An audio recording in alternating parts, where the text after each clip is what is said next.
Fiona Bruce was forced to interrupt question time as she locked horns with Labour's Stephen Kinnock. Joining the presenter on the panel was Kinnock, Tory MP Harriet Baldwin, broadcaster Mariella Frostrup and former politician Nadine Dorries. Tensions rose when the discussion turned to the UK's ongoing migrant crisis, despite Keir Starmer's pledge to smash the gangs.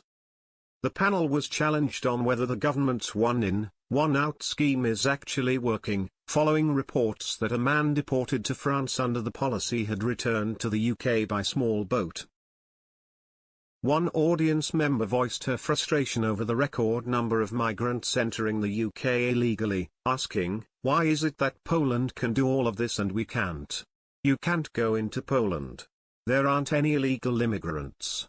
But in the UK you can come in any time and go to hotels." Kinnock responded, "When the United Kingdom was in the European Union, we were part of something called the Dublin Convention.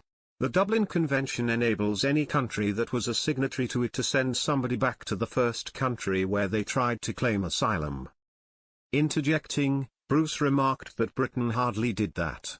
Kinnock snapped back, "Well, that's what a deterrent is."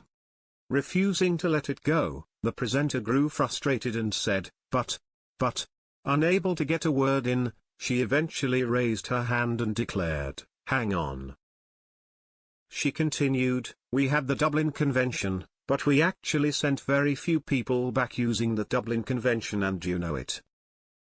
Because it was a deterrent because people weren't coming," Kinnock argued.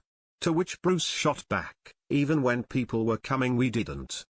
When the Labour minister insisted that the small boats issue didn't exist while the UK was in the European Union, the BBC host clarified, "People came in lorries, Stephen."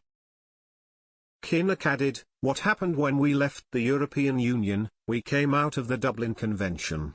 All the bright ideas of somebody called Nigel Farage. That is why I think it's right to call these boats the Farage boats. These are the Brexit boats."